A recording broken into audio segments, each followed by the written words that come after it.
तो हेलो दोस्तों, कैसे हो आप लोग। उम्मीद करते हैं बढ़िया होंगे और अपनी पढ़ाई को बहुत ही ज़बरदस्त तरीके से कर रहे होंगे। तो जैसा कि हमने पिछली वीडियो में आपको बताया था कि जो हमारा अगला वीडियो रहने वाला है वो रहने वाला है केमिस्ट्री का, जिसमें हम लोग क्षारक पूरा का पूरा पढ़ेंगे। तो ये वीडियो पूरा का पूरा आपका केमिस्ट्री का क्षारक पर आधारित रहने वाला है, जो कि इससे पहले वाली वीडियो में हमने आपको अम्ल पूरा का पूरा पढ़ा दिया है।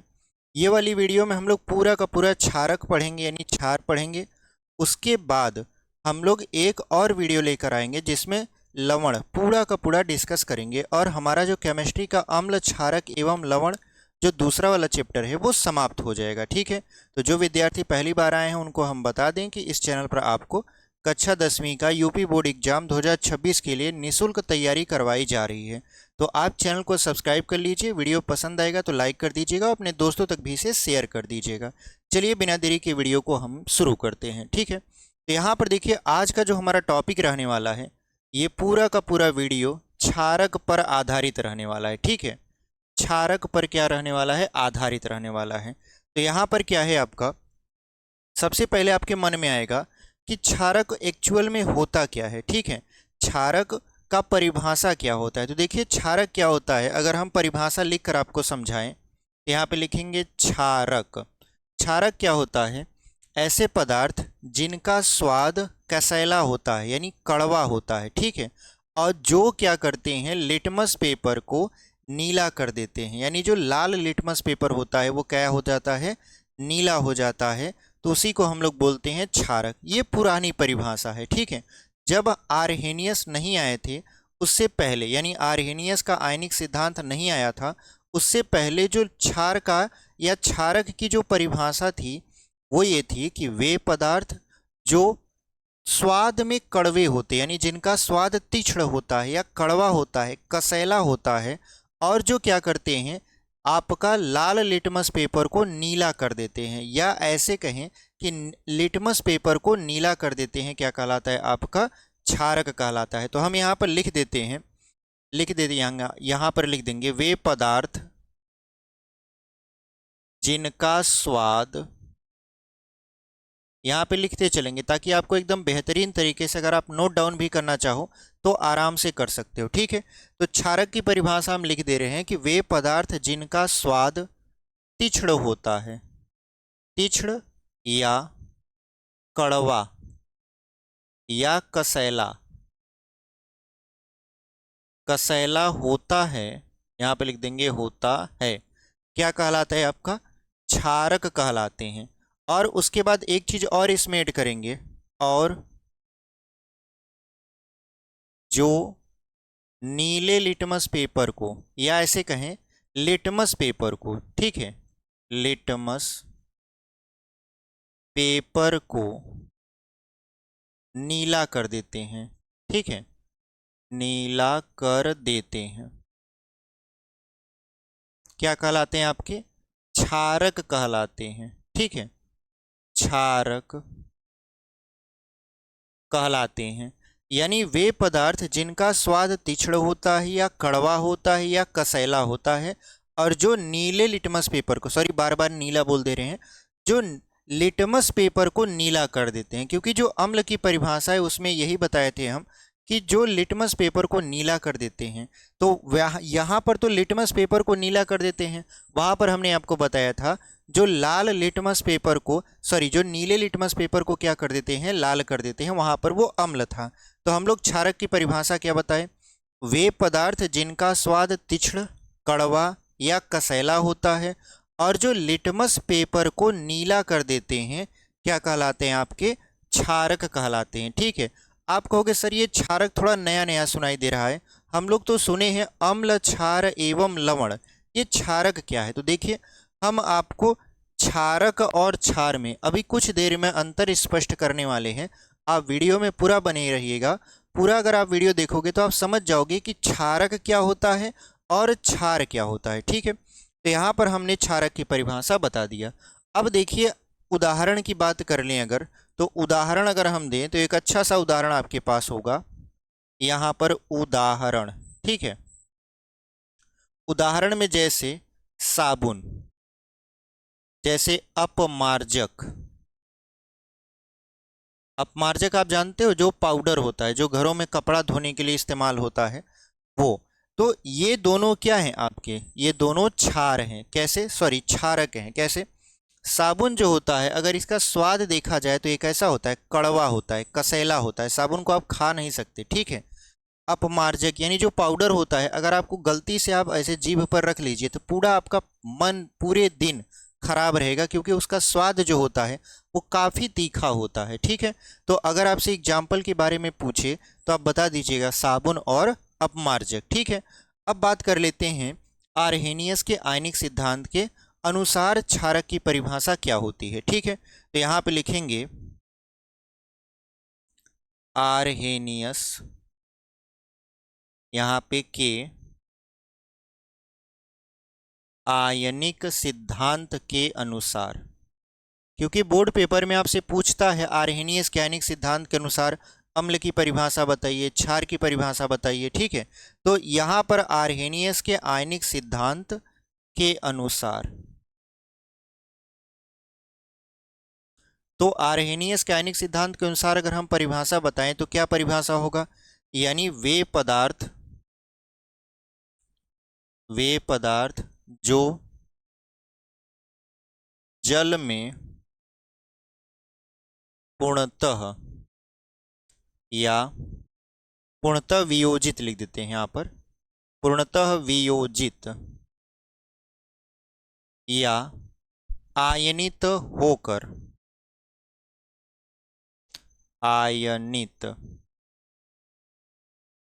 होकर, क्या करते हैं, OH निगेटिव आयन देते हैं,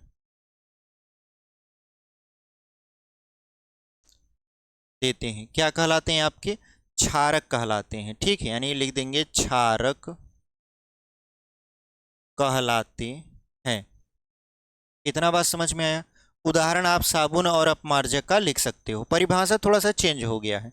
जैसे पुरानी जो परिभाषा थी उसमें आपने बताया कि वे पदार्थ जो स्वाद में तीखे, कड़वे या कसैले होते हैं और जो लिटमस पेपर को नीला कर देते हैं, क्षारक कहलाते हैं। उदाहरण साबुन और अपमार्जक। लेकिन आर्हेनियस के आयनिक सिद्धांत के अनुसार क्या परिभाषा बना, वे पदार्थ जो जल में पूरी तरीके से आयनित अथवा वियोजित होकर, यानी जल में पूरी तरीके से घुल जाते हैं और घुलने के पश्चात OH निगेटिव आयन देते हैं। OH निगेटिव को बोलते हैं हाइड्रोक्साइड आयन, ठीक है।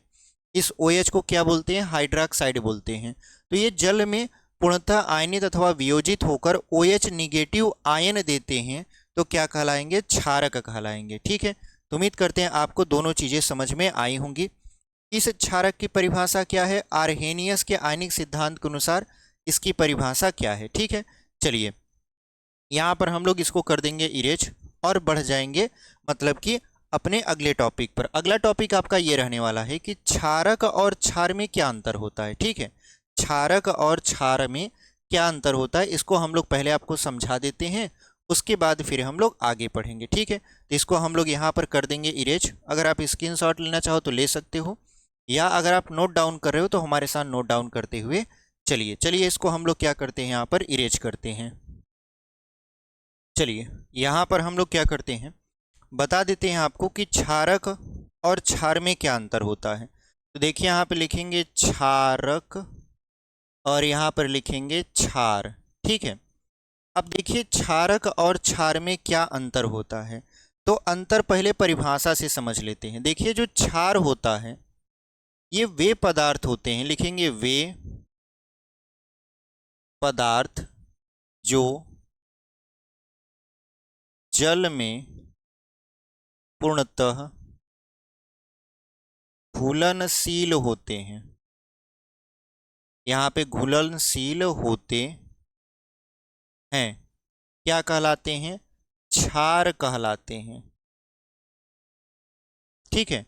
अगर हम परिभाषा बताएं तो परिभाषा हमने यहाँ पे लिख दिया कि वे पदार्थ जो जल में पूर्णतः घुलनशील होते हैं क्या कहलाते हैं, क्षार कहलाते हैं। आप कहोगे सर आपने क्षारक की भी परिभाषा लगभग यही बताई थी कि वे पदार्थ जो जल में पूर्णतः आयनित अथवा वियोजित होकर OH निगेटिव देते हैं क्षारक कहलाते हैं।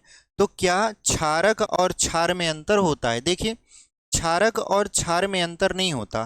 फर्क इतना होता है कि देखिए, जो सभी क्षारक होते हैं, जो सभी क्षारक होते हैं वो क्षार नहीं हो सकते।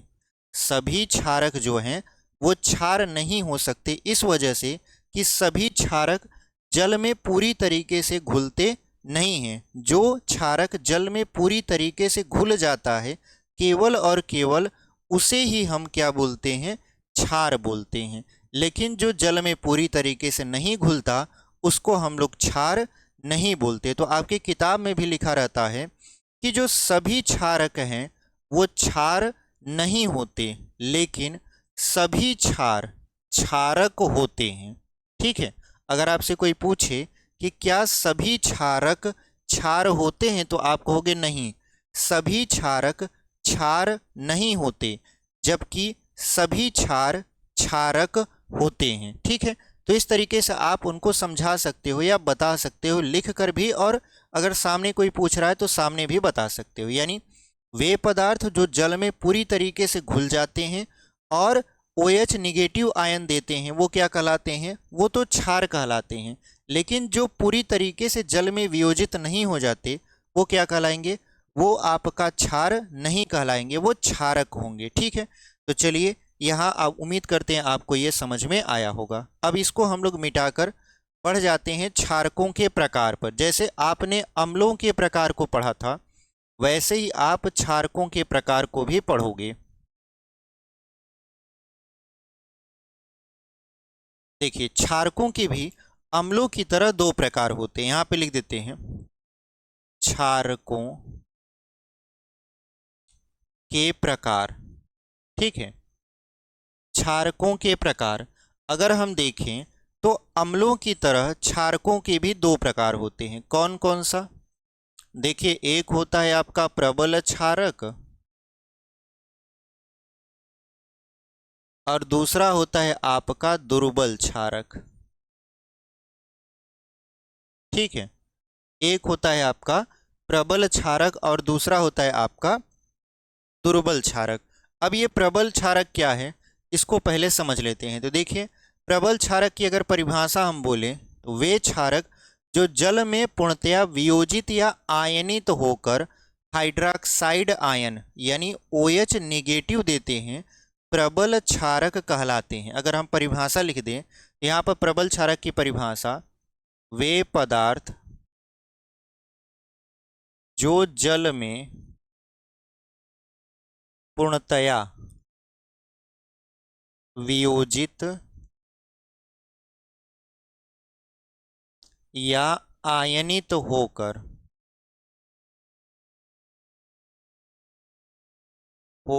यहां पे लिख देंगे हाइड्रोक्साइड आयन।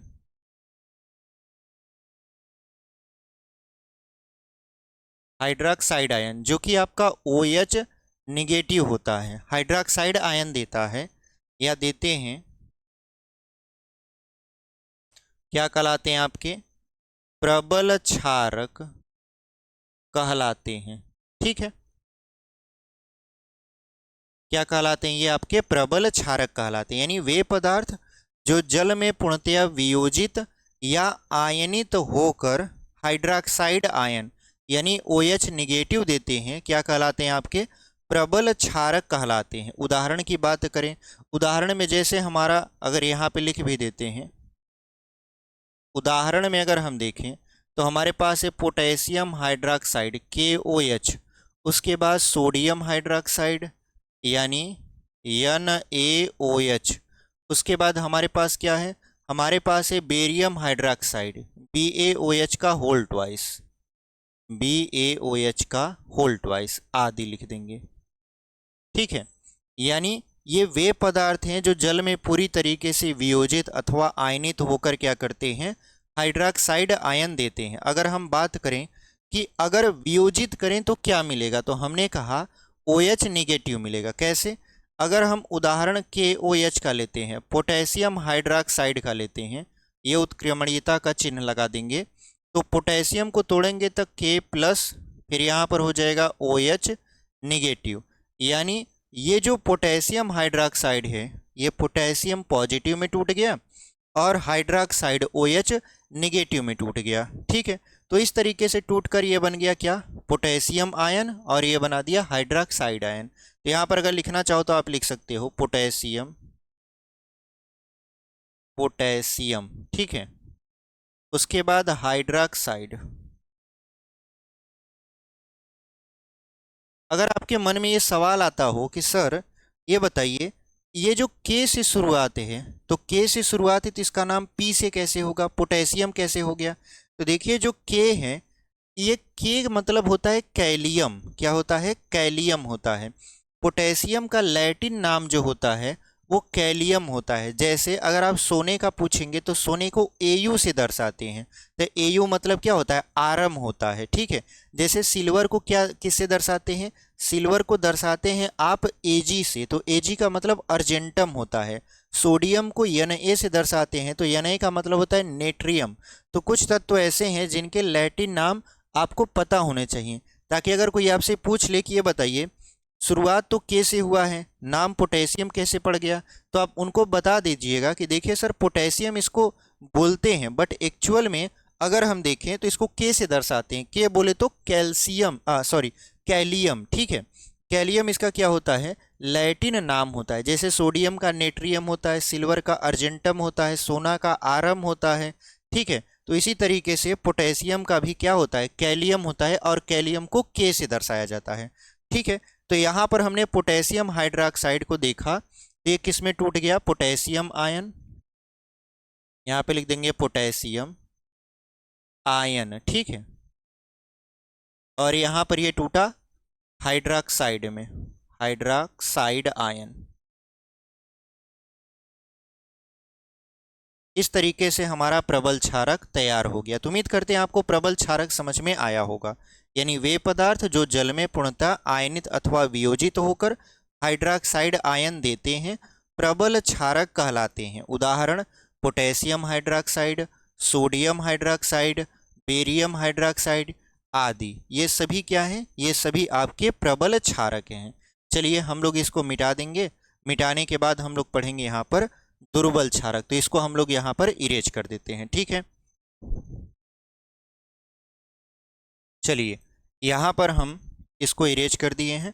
बात कर लेते हैं दुर्बल क्षारक का। पहला तो हमने आपको बताया प्रबल क्षारक, अब बात कर लेते हैं दुर्बल क्षारक की। ठीक है, दुर्बल क्षारक, इसकी परिभाषा क्या होती है, वे पदार्थ जो जल में पूर्णतः वियोजित या आयनित नहीं होते हैं दुर्बल क्षारक कहलाते हैं। तो बस हमको यही लिख देना है, यहाँ पे लिखना है वे पदार्थ जो जल में, ठीक है, जो जल में पूर्णतया आयनित अथवा वियोजित नहीं होते हैं। ठीक है, नहीं होते हैं, यहाँ पे लिख देंगे दुर्बल क्षारक कहलाते हैं। ठीक, यानी वे पदार्थ जो जल में पूर्णतः आयनित अथवा वियोजित नहीं होते हैं दुर्बल क्षारक कहलाते हैं। उदाहरण के तौर पर अगर देखें, उदाहरण, तो उदाहरण हमारा क्या हो जाएगा, उदाहरण हमारा हो जाएगा एल्यूमिनियम हाइड्राइड। ठीक है, हाइड्राइड नहीं हाइड्रोक्साइड, एल्यूमिनियम यानी AlOH का होल थ्राइस। ठीक है, उसके बाद अमोनियम हाइड्रोक्साइड NH4OH आदि, ये हम लोग यहाँ पर लिख देंगे। यानी वे पदार्थ जो जल में पूर्णतः आयनित अथवा वियोजित नहीं होते हैं क्या कहलाते हैं, दुर्बल क्षारक कहलाते हैं। उदाहरण एल्यूमिनियम हाइड्रोक्साइड और AlOH का होल थ्राइस इसका फार्मूला होता है। इसको पढ़ते हैं अमोनियम हाइड्रोक्साइड, NH4 अमोनियम होता है और OH लग गया मतलब हाइड्रोक्साइड हो गया, तो ये हो गया अमोनियम हाइड्रोक्साइड। ठीक है, तो ये सभी क्या कहलाते हैं, आपके दुर्बल क्षारक होते हैं। ठीक है, अब बात कर लेते हैं क्षारकों के भौतिक गुण के बारे में। ठीक है, इसको हम लोग क्या करेंगे, यहाँ पर ऐसे मिटा देते हैं, यहाँ पर इसको मिटा देंगे। अच्छा, अगर आपको यहाँ पे दिखाएं, हमने जैसे एग्जाम्पल बोला कि दुर्बल क्षारक में एल्यूमिनियम हाइड्रोक्साइड आता है, ठीक है। तो एल्यूमिनियम हाइड्रोक्साइड को अगर तोड़ें तो ये किस में टूटेगा? तो देखिए, अगर हम एल्यूमिनियम यानी AlOH का होल थ्राइस को तोड़ें, ये किस में टूटेगा? तो ये हो जाएगा Al3 पॉजिटिव, ठीक है। ये क्या होता है? Al3 पॉजिटिव होता है। और यहाँ पर ये OH निगेटिव में टूटेगा। तो यहाँ पर इसको बैलेंस करने के लिए हम लोग क्या करेंगे? OH से पहले यहाँ 3 लगा देंगे, यानी एक OH का मान क्या है? 1 निगेटिव है। तो ऐसे 3 OH हो जाएंगे तो 3 निगेटिव हो जाएगा। और 3 निगेटिव 3 पॉजिटिव को क्या करेगा? मतलब कि उदासीन कर देगा, ठीक है। तो यहाँ पर हम लोग देखें, AlOH का होल थ्राइस अगर टूटता है तो Al3 पॉजिटिव और यहाँ 3OH निगेटिव। ये क्या है आपका? ये है आपका एल्यूमिनियम आयन। और ये क्या है आपका? हाइड्रोक्साइड आयन है। और ये क्या है? एल्यूमिनियम हाइड्रोक्साइड है, ठीक है। तो इस तरीके से आपने देखा कि कैसे दुर्बल क्षारक बहुत ही इजी वे में टूट जाता है, बट ये जल में पूर्णतः आयनित अथवा वियोजित नहीं होता। मतलब इसको जल में घोलेंगे तो ये पूरी तरीके से घुलता नहीं है, टूटता नहीं है, ठीक है। अब बात कर लेते हैं, इसको मिटा दें। अब बात करेंगे हम लोग क्षारकों के भौतिक गुण के बारे में। किसके बारे में बात करेंगे? क्षारकों के भौतिक गुण। यानी अगर आपको क्षारक को पहचानना हो और आपके सामने क्षारक रख दिया जाए तो क्या महसूस कर कर, उसको छू कर या उसका स्वाद चखकर आप कैसे पहचानोगे कि वो क्षारक है? तो हम लोग वही पढ़ेंगे, क्षारकों के भौतिक गुण। यहाँ पे लिख देते हैं क्षारकों के भौतिक गुण। तो पहला ये है कि क्षारक जो हैं वो जल में विलेय होते हैं और स्वाद में मतलब थोड़ा सा तीखे और कड़वे होते हैं, ठीक है। तो यहाँ पर क्या लिखेंगे? पहला, क्षारक जल में विलेय। विलेय से मतलब ये नहीं कि ये पूरी तरीके से विलेय हो जाएंगे। विलेय का मतलब होता है घुलना। ये पूरी तरीके से घुलते नहीं है, घुल तो जाते हैं। जैसे मान लेते हैं, अगर आप देखो साबुन को घोलो, तो साबुन को जब आप घोलोगे तो साबुन जो है वो जल में तो पूरी तरीके से घुल जाता है, लेकिन आप देखो तो उसका झाग जो होता है वो क्या करता है? उसके तली पर ऐसे तैरता रहता है। यानी क्षारक जल में विलेय होते हैं, विलेय होते हैं तथा इनका स्वाद, इनका स्वाद कैसा होता है? तीक्ष्ण व कड़वा होता है, ठीक है। कैसा होता है इसका स्वाद? तीक्ष्ण व कड़वा होता है। यानी जो क्षारक होते हैं उनका स्वाद कैसा होता है? तीक्ष्ण होता है, कड़वा होता है, और ये जल में क्या होते हैं? विलेय होते हैं। तो पहला तो भौतिक गुण यहाँ पर ये हो गया। दूसरा देख लीजिए, दूसरा क्या है आपका? दूसरा है क्षारक जो हैं वो लाल लिटमस पेपर को नीला कर देते हैं। हमने परिभाषा में भी बताया कि वो लिटमस पेपर को नीला कर देते हैं। देखिए, लिटमस पेपर का अक्सर जो हम लोग विद्यार्थी जीवन में यूज करते हैं वो दो ही कलर का होता है, एक आपका नीला होता है, एक होता है आपका लाल, ठीक है। तो यहाँ पर अगर वो लाल से नीला हो रहा है तो मतलब वो क्षार है, और नीले से लाल हो रहा है तो मतलब वो अम्ल है, ठीक है। तो यहाँ पर वही कह रहा है कि ये जो क्षारक होते हैं, यानी क्षारक क्या करते हैं? लाल लिटमस पेपर को नीला कर देते हैं, ठीक है। तो क्षारक लाल लिटमस पेपर को नीला कर देते हैं, ठीक है, नीला कर देते हैं। तो ये जो क्षारक होते हैं वो क्या करते हैं? लाल लिटमस पेपर को नीला कर देते हैं। चलिए तीसरा देख लीजिए। तीसरा क्या है आपका? तीसरा आपका कह रहा है कि क्षारक जो होते हैं वो स्पर्श करने पर साबुन जैसे चिकने होते हैं। यानी अगर हम लोग क्या करें, क्षारक को हाथ में लेकर ऐसे उसको टच करें तो वो काफ़ी चिकना होता है। जैसे साबुन को अगर आप हाथ में लेकर टच करोगे वो चिकना होता है, अगर उसको पानी में घोल के थोड़ा सा ऐसे टच करोगे तो काफ़ी चिकना होता है। तो वही कह रहा है कि जो क्षारक होते हैं, क्षारक साबुन के समान, क्षारक जो होते हैं वो क्या करते हैं?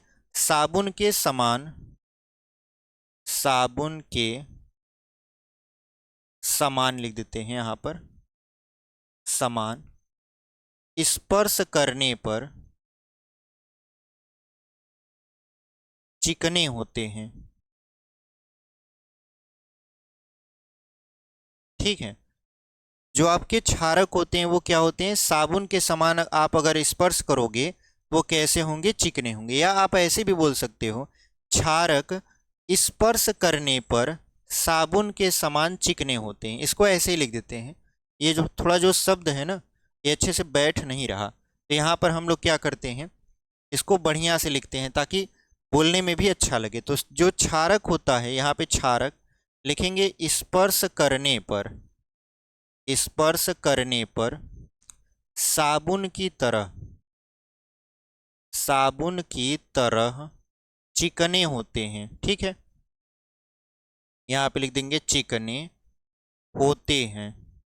यानी जो आपके क्षारक होते हैं वो स्पर्श करने पर साबुन के समान क्या होते हैं, चिकने होते हैं। ठीक है, अब चलिए यहाँ पर चौथा, चौथा देख लेते हैं। चौथा क्या कह रहा है, अम्लों के समान जो क्षारकों की भी प्रकृति होती है वो संक्षारक होती है।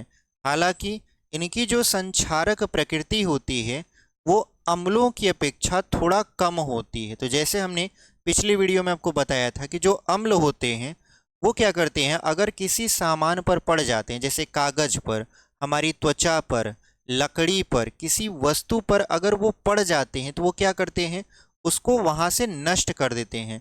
अगर आप सोचिए कि अम्ल आपके त्वचा पर पड़ जाए तो आपकी त्वचा को जला देगा, तो ये भी आपका सेम टू सेम उसी तरीके से काम करता है। यानी ये भी एक तरीके का तेजाब ही होता है।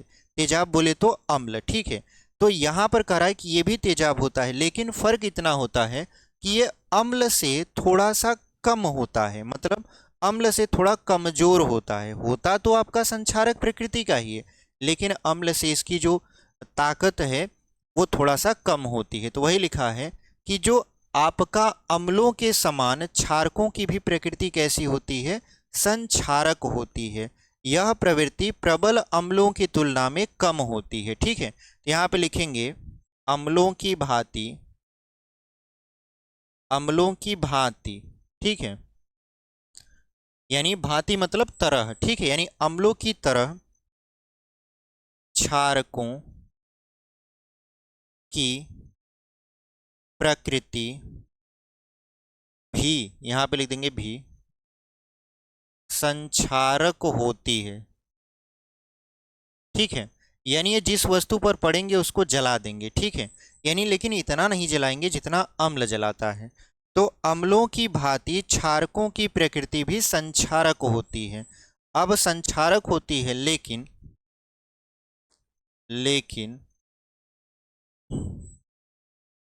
इसकी प्रबलता, ठीक है, प्रबल अम्लों से कम होती है। यहाँ पे लिख देंगे कम होती है। ठीक है, इसका क्या मतलब हुआ, इसका मतलब ये हुआ कि ये अम्ल की भांति संक्षारक प्रकृति रखती है। मतलब आप किसी वस्तु के ऊपर अगर इसको डाल देंगे तो ये क्या करेगा, उसको गलाने का काम करेगा। ठीक है, लेकिन ये इतना ताकतवर नहीं होता जितना अम्ल होता है। ठीक है, तो वही हमने लिखा है कि अम्लों की भांति क्षारकों की प्रकृति भी संक्षारक होती है, लेकिन इसकी प्रबलता प्रबल अम्लों से कम होती है। तो उम्मीद करते हैं आपको ये चीज़ें बहुत ही बेहतरीन तरीके से समझ में आ रही हैं। ठीक है, यहाँ तक हमने समझ लिया। अब बात कर लेते हैं आगे। आगे क्या है, अम्लों का उपयोग। ठीक है, अगर हमारा एकाक यूज और बच जाएगा तो अभी हम लोग इसको देख लेंगे, उसके बाद हम लोग बढ़ेंगे अम्लों का नहीं, सॉरी, क्षारकों का। अभी अगर क्षारकों का उपयोग एकाक खूब बचा होगा तो इसको हम लोग और पढ़ेंगे, उसके बाद बढ़ जाएंगे क्षारकों के उपयोग के बारे में। ठीक है, और क्षारकों के उपयोग के पढ़ने से पहले हम लोग क्षारकों के रासायनिक गुण भी पढ़ेंगे, क्योंकि भौतिक गुण के बाद हम लोगों का क्या पढ़ना होता है, रासायनिक गुण पढ़ना होता है। तो चलिए इसको इरेज करते हैं और आपका आगे देखते हैं कि अगर उपयोग है तो बता देंगे, नहीं है तो तुरंत हम लोग बढ़ जाएंगे क्षारकों के रासायनिक गुण पर। ठीक है, चलिए इसको हम लोग यहाँ पर इरेज करते हैं। चलिए यहाँ पर हम लोग देखते हैं, अब यहाँ पर क्षारकों के रासायनिक गुण हमने क्या पढ़ा, हमने भौतिक गुण आपको पूरी तरीके से पढ़ा दिया। अब हम लोग स्टार्ट करने वाले हैं यहाँ पर क्षारकों के रासायनिक गुण। यहाँ पे लिख देंगे क्षारकों के रासायनिक गुण। एकदम बेहतरीन तरीके से आपको सिखा रहे हैं, एकदम जीरो लेवल से। अगर आप कहीं पर भी नहीं पढ़े हो, अभी कक्षा 10वीं का कुछ भी नहीं पढ़े हो, तो आप हमारे चैनल से मैथ और साइंस पूरी तरीके से सीख सकते हो। एकदम जीरो लेवल से आपको समझाते हुए चल रहे हैं। कोई भी ऐसा बात नहीं है जो हम यहाँ पर छोड़ दे रहे हैं। हम आपको इस तरीके से सिखा रहे हैं कि अगर आपको कुछ भी नहीं आता, फिर भी आप 3 महीने में पढ़कर आराम से पेपर को क्लियर कर सकते हो अच्छे मार्क्स के साथ। ठीक है, यानी अच्छे नंबर के साथ आप क्या कर सकते हो, पेपर को क्लियर कर सकते हो। ठीक है, तो इस तरीके का हम लोग आपको समझाने का प्रयास करते हैं। तो क्षारकों के रासायनिक गुण के बारे में अगर हम पहला बात करें, तो पहला ये है कि धातु के साथ क्रिया। ठीक है, धातु के साथ क्रिया। अब ये क्या है, देखिए जो क्षारक होते हैं अगर वो धातु के साथ अभिक्रिया करते हैं तो वो हाइड्रोजन गैस मुक्त करते हैं। जैसे अम्ल जो था वो धातु के साथ जब अभिक्रिया करता था तो हाइड्रोजन गैस मुक्त करता था। सेम टू सेम यहाँ पर भी क्षार जो हैं अगर वो धातु के साथ अभिक्रिया करते हैं तो हाइड्रोजन गैस मुक्त करेंगे। ठीक है, तो यहाँ पर लिखेंगे प्रबल क्षारक। क्या करेंगे हम लोग, यहाँ पर लिखेंगे यहाँ पर प्रबल क्षारक सक्रिय धातुओं के साथ। ठीक है, यहाँ पे लिख देंगे सक्रिय धातुओं के साथ अभिक्रिया करके हाइड्रोजन गैस मुक्त करते हैं। ठीक है, यहाँ पे लिखेंगे हाइड्रोजन गैस मुक्त करते हैं।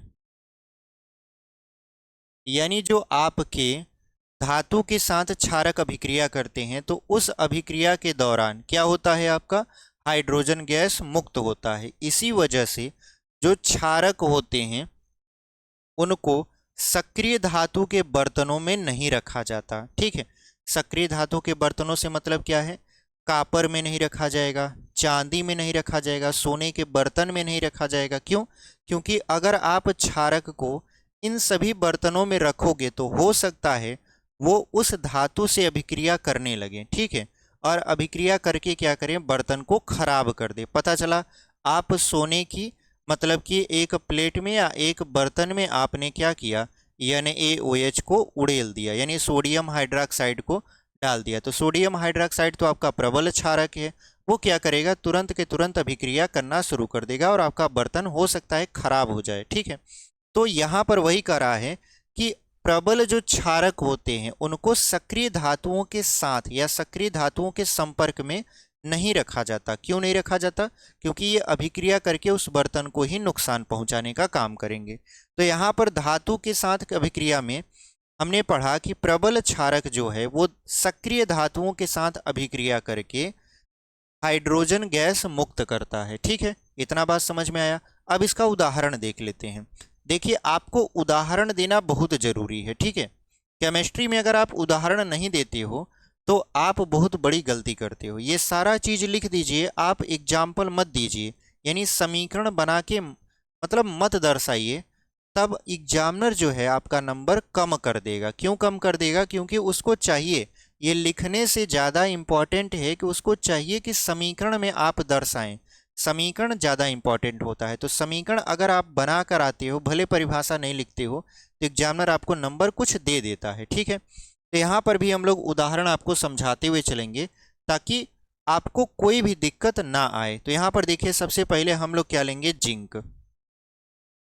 जिंक जो कि एक सक्रिय धातु है, इसकी अभिक्रिया अगर हम लोग सोडियम हाइड्रोक्साइड से करवा देते हैं, यानी NaOH से करवा देते हैं, तो क्या बनता है, सोडियम जिंकेट बनता है। ठीक है, सोडियम जिंकेट का मतलब क्या होता है, सबसे पहले तो हाइड्रोजन गैस को मुक्त करेंगे, यानी H2 गैस क्या होगा, मुक्त हो जाएगा।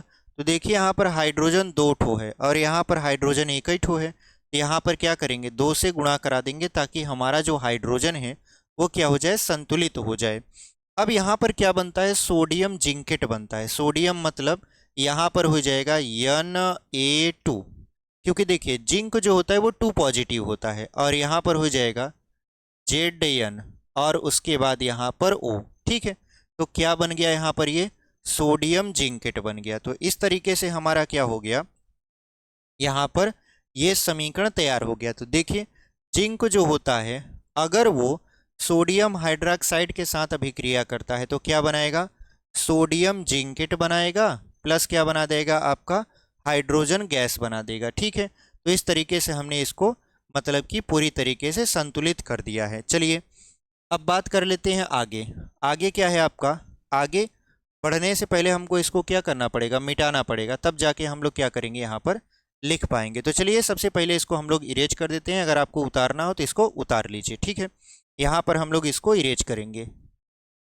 चलिए यहाँ पर हम लोग क्या करते हैं, आगे बढ़ जाते हैं। आगे क्या है आपका, देखिए अच्छा यहाँ पर देखिए हम लोग अभी अभिक्रिया किससे करवाए थे, जिंक से सोडियम हाइड्रोक्साइड का यानी NaOH का। तो क्या बना था हमारा, हमारा बना था यहाँ पर सोडियम जिंकेट यानी Na2, उसके बाद ZnO, उसके बाद हमने कहा था H2 यानी गैस को क्या कर दीजिए, निकाल दीजिए।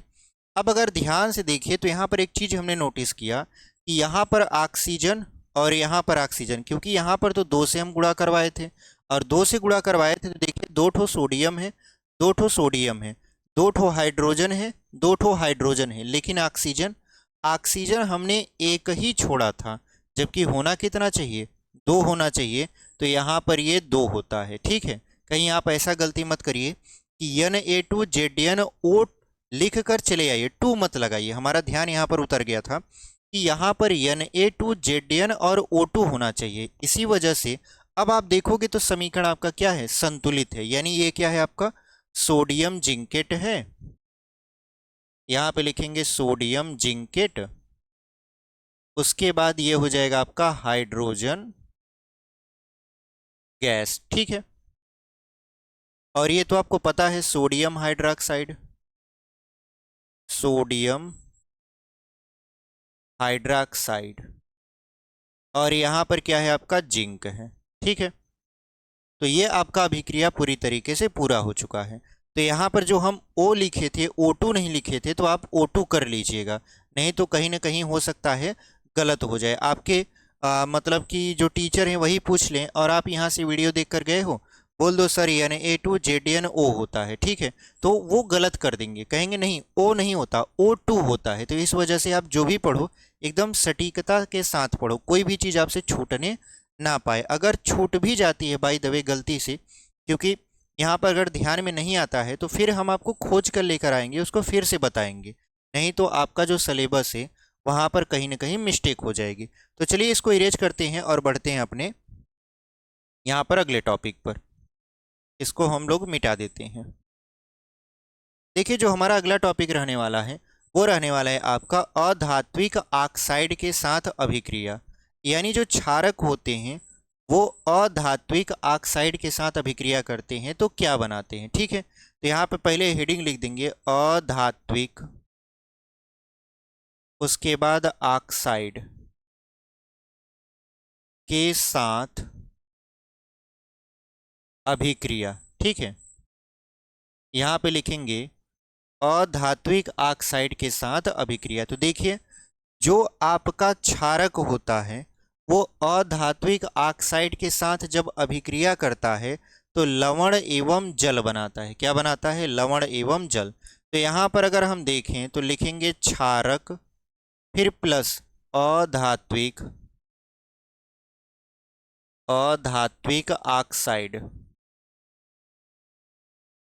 ये जब अभिक्रिया करता है तो क्या बनाता है आपका, लवण बनाता है और जल बनाता है।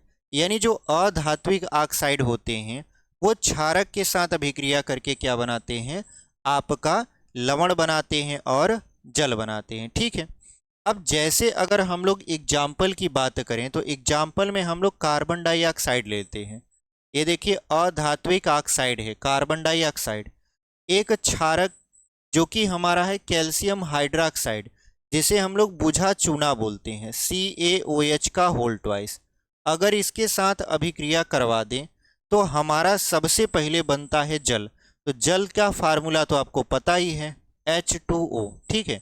जल का फार्मूला आपको पता है H2O, तो H2O आप पहले बना दीजिए। उसके बाद क्या बनेगा, देखिए यहाँ पर बनेगा Ca। कैसे, देखिए यहाँ पर क्या था, दो ठो आपके ऑक्सीजन थे और यहाँ पर दो ठो हाइड्रोजन था। ये दो लगने का मतलब होता है, जैसे इसको पढ़ते हैं CaOH का होल ट्वाइस, ट्वाइस का मतलब होता है दो, तो दो ऑक्सीजन भी है, दो हाइड्रोजन भी है।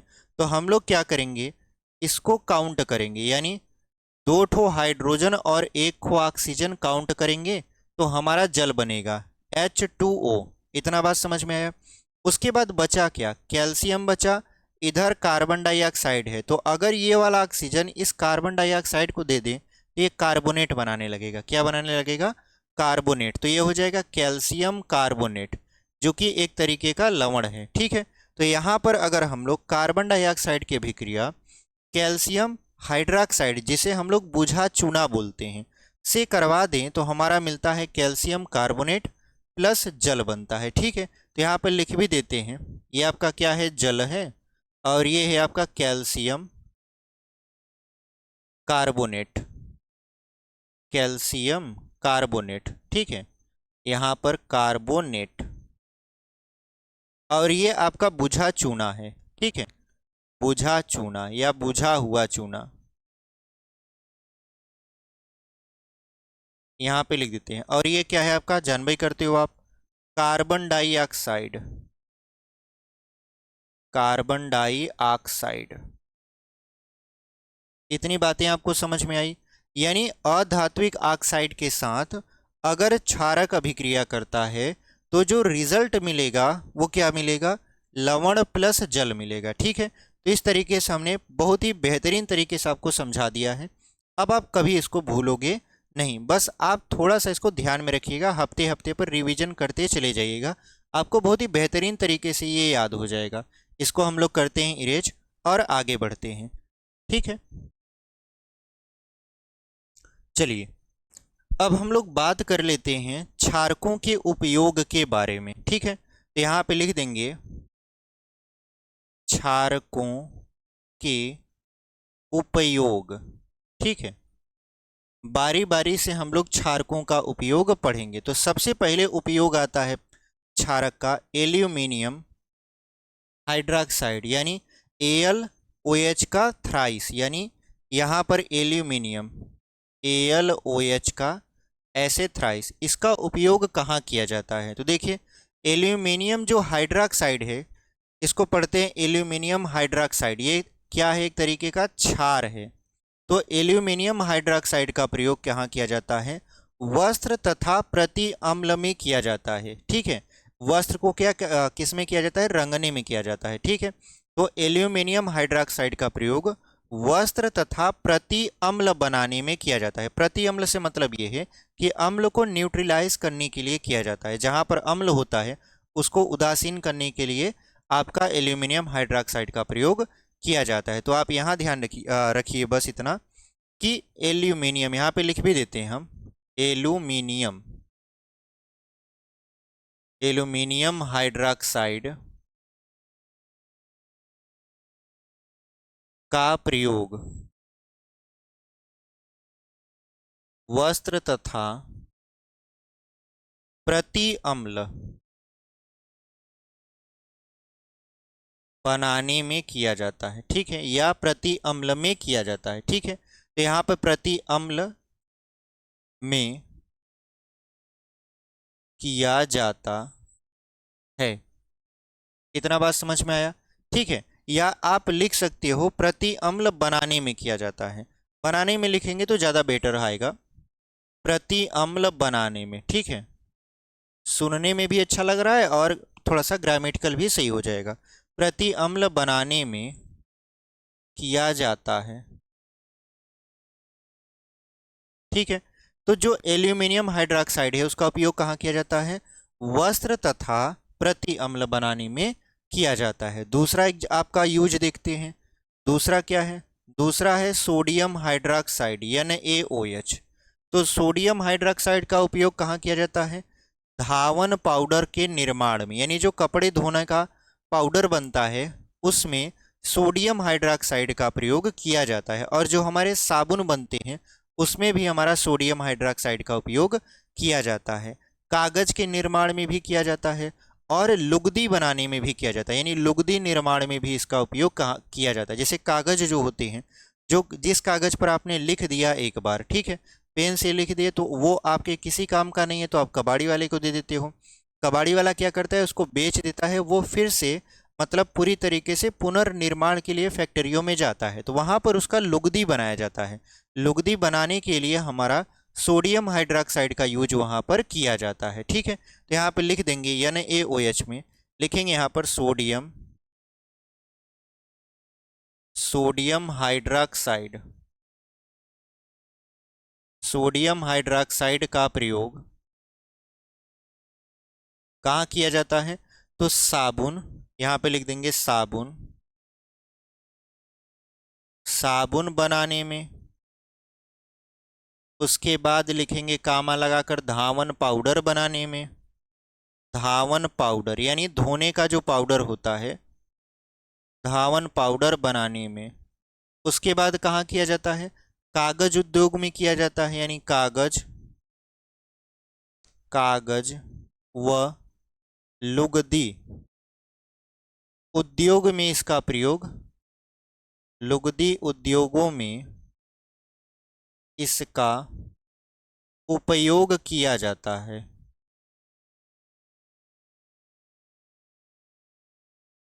ठीक है, तो कागज निर्माण में, लुगदी बनाने में, इन सभी में किसका प्रयोग किया जाता है, आपका यहाँ पर NaOH का प्रयोग किया जाता है। ठीक है, अब बात कर लेते हैं तीसरा।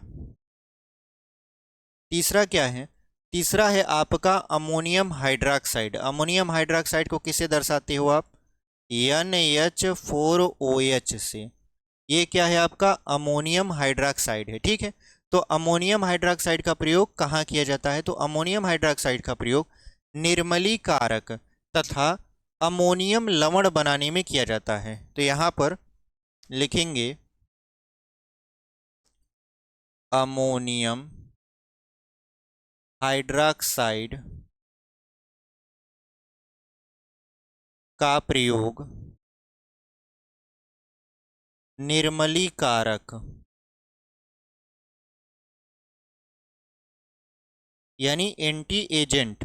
ठीक है, एंटी एजेंट का मतलब नहीं होता है निर्मलीकारक, नॉर्मली बोलिए। अमोनियम हाइड्रोक्साइड का प्रयोग निर्मलीकारक तथा अमोनियम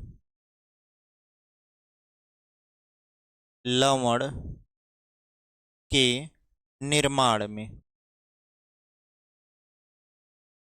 ठीक है, यानी इसका प्रयोग निर्मलीकारक तथा अमोनियम लवण के निर्माण में किया जाता है। ठीक है, अब ये हो गया आपका कैसरा तीसरा। एक आपका और है, उसको हम लोग यहाँ पर देख लेते हैं। ठीक है, एक है आपका कैल्शियम हाइड्रोक्साइड, एक क्या है आपका चौथा, कैल्शियम हाइड्रोक्साइड CaOH का होल ट्वाइस। कैल्शियम हाइड्रोक्साइड, इसका प्रयोग कहाँ किया जाता है, देखिए इसका प्रयोग किया जाता है चमड़ा उद्योग में, खारे जल को मृदु बनाने में, और बहुत सारे ऐसे यूज हैं जहाँ पर किया जाता है, जैसे बुझा चूना के रूप में इसका उपयोग किया जाता है। तो सबसे जो मेजर यूज होता है इसका, वो चमड़े उद्योग में होता है। चमड़े के ऊपर जो आपका परत लगी होती है उसको सड़ाने के लिए, यानी चमड़ों को सड़ाने के लिए क्या किया जाता है, इसका यूज किया जाता है। और खारा जल को मृदु बनाने में, यानी जो समुद्र का पानी जैसे खारा होता है, अगर आपको उसको मृदु बनाना है तो आप क्या करिए, उसमें आपका कैल्शियम हाइड्रोक्साइड का यूज कर सकते हो आप। तो यहाँ पे लिख देंगे इसका प्रयोग, इसका यहाँ पर प्रयोग। ठीक है, इसका प्रयोग कहाँ किया जाता है, तो चमड़ा उद्योग में। यहाँ पे लिख देंगे चमड़ा उद्योग में। ठीक है, चमड़ा उद्योग में किया जाता है। उसके बाद क्या बताएं हम, खारे जल को मृदु बनाने में। ठीक है, खारे जल को मृदु बनाने में, यानी यहाँ पर हम लोग क्या लिखे हैं कि कैल्शियम हाइड्रोक्साइड का प्रयोग चमड़ा उद्योग में किया जाता है, खारे जल को मृदु बनाने में किया जाता है, और बहुत सारे ऐसे यूज हैं जहाँ पर किया जाता है। बस आपको मेजरली एक या दो ठो लिखना होता है, ठीक है। तो यहाँ तक हम आपको क्षारकों के उपयोग पूरा का पूरा आपको सिखा दिए हैं, ठीक है। तो ये वीडियो यहीं पर हम लोग समाप्त करेंगे। क्यों? क्योंकि हमारा जो क्षारक का पूरा टॉपिक है वो कंप्लीट हो चुका। आपको कि सर क्षारक इतना ही है? जी बिल्कुल, आपके सिलेबस के अकॉर्डिंग आपको क्षारक के बारे में सिर्फ इतना ही जानना है। इसके बाहर से क्वेश्चन नहीं पूछेगा, ठीक है। जो भी पूछेगा सारा का सारा हमने यहाँ पर एकदम डिटेल से एक एक प्रश्न पूरा का पूरा लिख कर आपको समझाया है। जैसे अगर आपसे पूछ लिए कि क्षारकों के किन्हीं दो उपयोग के बारे में बता दीजिए, तो क्षारकों के किन्हीं दो उपयोग के बारे में आपको लिखना हो तो पहला उपयोग आपका यही बताओगे कि एल्यूमिनियम हाइड्रोक्साइड का प्रयोग कहाँ किया जाता है?